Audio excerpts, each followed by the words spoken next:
No problem with that. And I've got my interview questions. Oh, okay. Awesome. So whenever you want to start that up. Okay. Give me one moment. I have two questions. Okay. From somebody. But and this is typical for us. One or so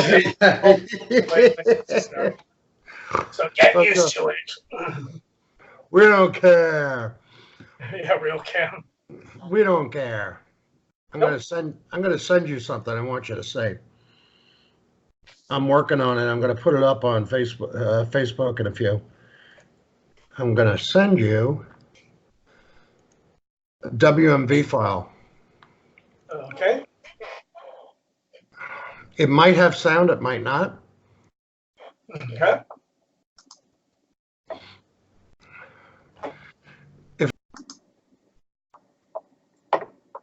Oh, never mind. I didn't send it. Sorry.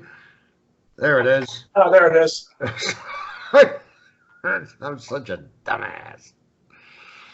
Except the crazy bastard system. Hey. Slowly downloading. I hope this is the right one. Let me open it on mine first. Okay, it's coming alive on mine. Let's see what happens. Oh, this is the one with.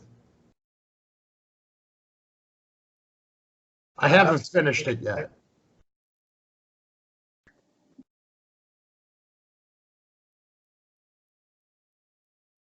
(2020)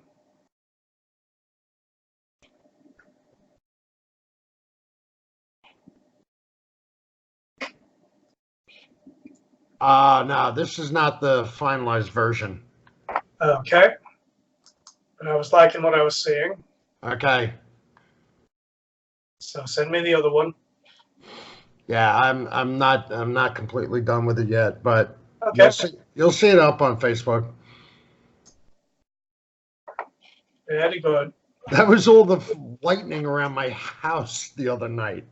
Oh, excellent. I mean, that was real shit. That's not stock footage. I love it. Excellent.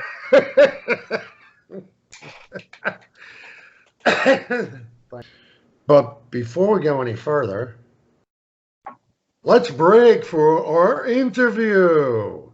Okay. So, okay. Let's see. Welcome, everybody. How do you do? I'm Rich Caminetti. This is Alan Krummenack, my co-author. Hello. And this week, it's our second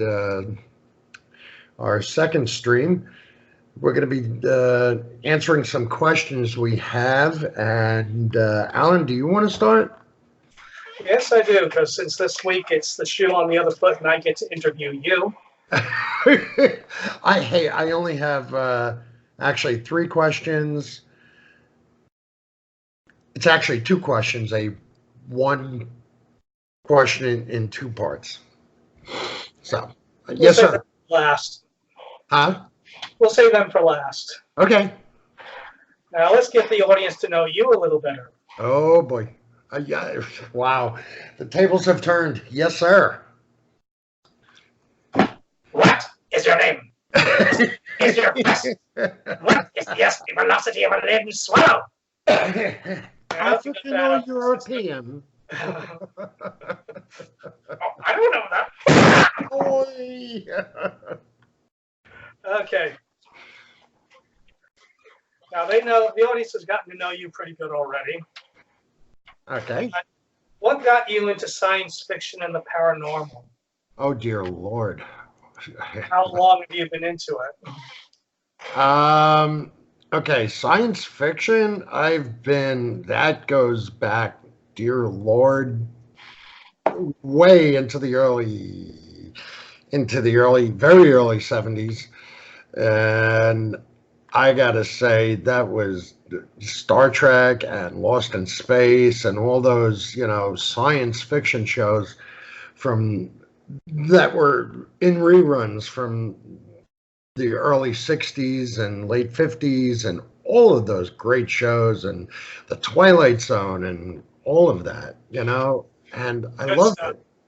It was all great stuff. And my father, I mean, I was lucky enough to grow up with parents that were very open-minded. And my dad was actually a freelance paranormal investigator for the Diocese of Rockville Center. And in a time that it was not cool to be doing that and dabbling in that stuff, yeah, he was teaching me all about it. So that got me into it. So the reports I heard about when you were born, the room was black and white, and Rod Serling was standing in the corner saying, "Submitted for your approval, one newly born Richard Caminetti." That's not true. They wouldn't allow the cigarette in the room, right? I can neither confirm nor deny that report. Okay.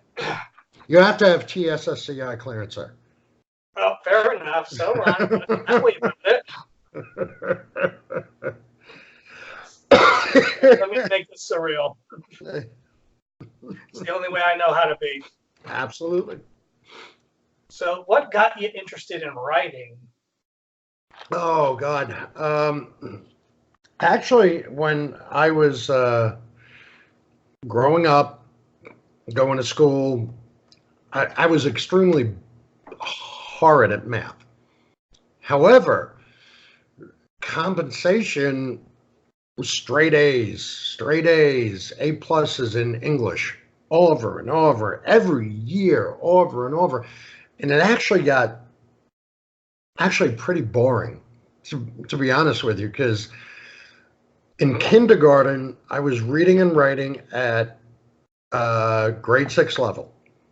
Oh, bloody hell. Yeah, honestly. And they wanted to put me in advanced classes. And then I'd say by 5th grade, I was at a collegiate level. And they had no idea, and I was bored. Mm-hmm. And I just started literally writing my own. Do I have a cat on my back? Nope. No, not yet. Not yet. He's clawing at the chair, though. I was writing my own little tiny sci-fi stories, and Whoa. my father was, we called him the mad scientist, me and Bob, my friend Bob. He was always in the shed building things. And he was always forward thinking. And he would come up with these ideas that would actually come true 2 years later, or 5 years later down the line. And I would do the same thing in my imagination because I was an only child and come up with these things. And years before, I was coming up with sodium lights. Who knew? 8 years old, writing about sodium lights and these little cards that could tell radiation, and it was like, okay, so I had no idea what I was writing about, but I was writing. Yeah, sounds like inventors or government were kind of sneaking peeks at some of your stuff. Hey, this kid's got some ideas. Let's try to make this stuff real. Yeah, either that or kill him. He knows too much. He's just a kid. No one's going to believe him. He's seen too much. Now, I know a lot of authors, including myself, draw from actual life. When it comes with your writing, what life experiences have you been drawing upon for some of your writing? Oh, God. I got to say my love for history. But life experiences,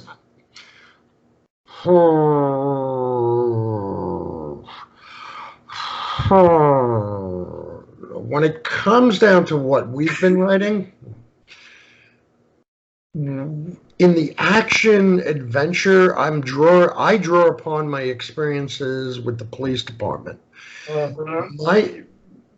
Where it's that snap to need for attention. Good.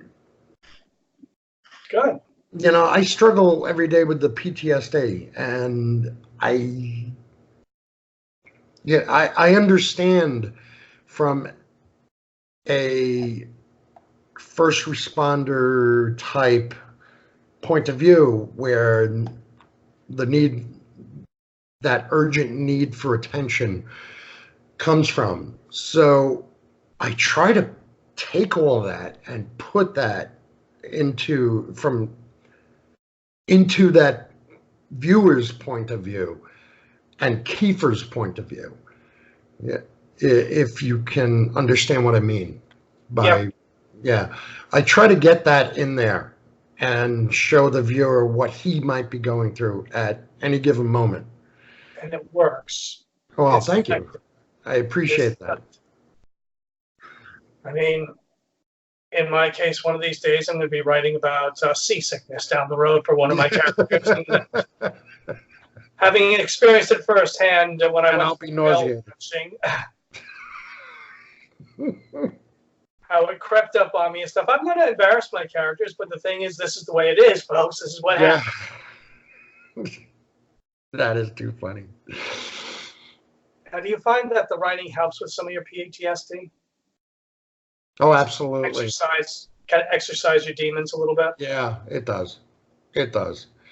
It actually does. And as you know, you had to actually step in, and folks, there's a scene in there that actually a plot line Alan and I had to go down that I really didn't want to go down there, and it has to do with Sarah. And I'm not going to give anything away, but I really didn't want to go down that road, and I was trying to force myself, and Alan actually wrote the scene. That's all I'm going to say. But because I just yeah. I think I know which one it is. Yeah, exactly. You do. Yeah, but it helps. I mean, up. just thinking about it and saying no to it, or actually trying to write it and not being able to write it and saying, Al, take over for me, that helped. That helped me a lot. Next question. Yes, sir. Why fantasy and alternate history as your genre? Why is it my genre? What attracted you to this one? I don't know, because that's actually one of the questions that kind of was asked for both of us. Uh-huh. What was the inspiration for this story? So it kind of goes hand in hand. And well, I know that for us it started out as a bit of a joke. Vampires in the West. Yeah, I mean, it became a joke, but the genre itself, I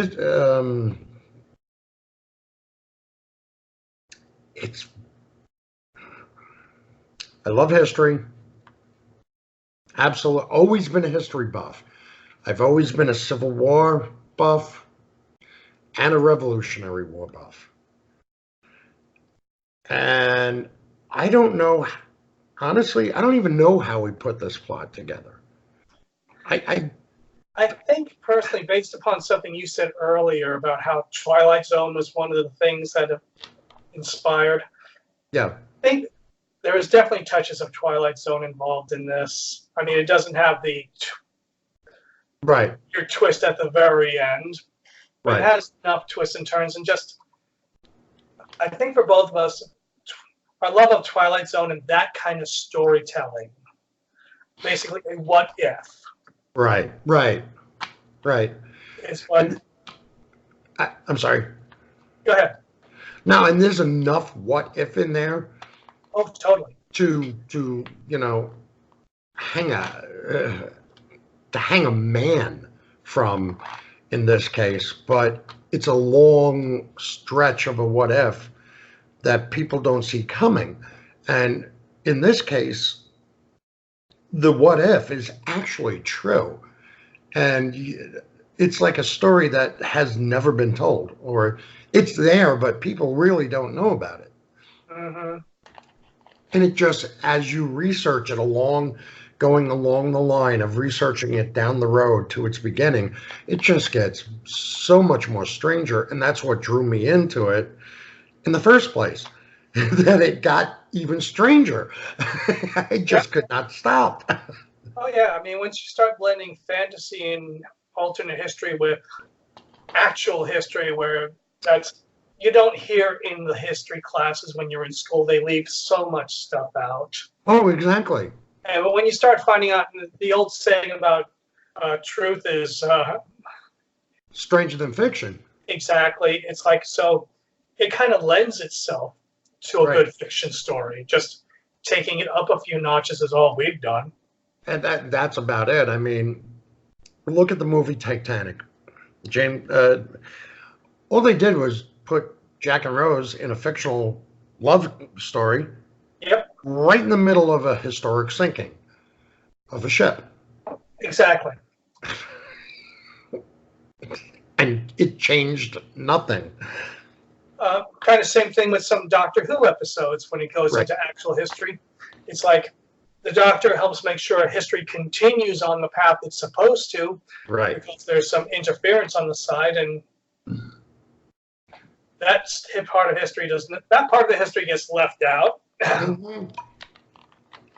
Just like this part of the history is going to get left out. Exactly. And things will go along the same exact road it went. Precisely. Pardon me. Oh, When you're writing, what do you like to explore? Character development, plot, entertainment? Or are you trying to be thought provoking, or just Oh, all yeah. of the above? no, I'm constantly actually going back and rereading and going, wow, that sucked when I first started this character. Oh my God, what did I do? I got to rewrite this. And then I'll go, why am I rewriting it? It was so good to begin with. Oh my God. No, it's not. And then I'll rewrite it again. And then 9 times out of 10, I just rewrote the same damn thing in a different way. And it's only like 9/10 off. And it's like, Yeah. but it looks kind of better. Yes, ladies and gentlemen, this is the fun of writing. Yeah. And then you do it again, and it only looks 8/10 off, and then, Yep. oh, You'll do and undo, and at some point you just gotta tell yourself, leaving it as it is, otherwise I'm never gonna get beyond this point in the damn story. right, exactly. And you just got to leave it alone. I mean, there's Unless you are just so obsessed with grammar, like the way the person talks, and you have to correct everything going all throughout. You have decided in your mind, instead of them saying yeah or yeah, and you have to do the correction all the way through the story, leave it alone. exactly. It's kind of almost like a self-imposed writer's block. Right. Being a perfectionist, if you're like that, you're never gonna finish the damn story. It's so true. You have to let go a little bit at some point and just move on. And then when you Exactly. actually go, and you've passed it, when you go back and you start your second draft, you might be finding that, oh, what do you know? It actually works. It's so true. What So I'm true. obsessing about. Amazing.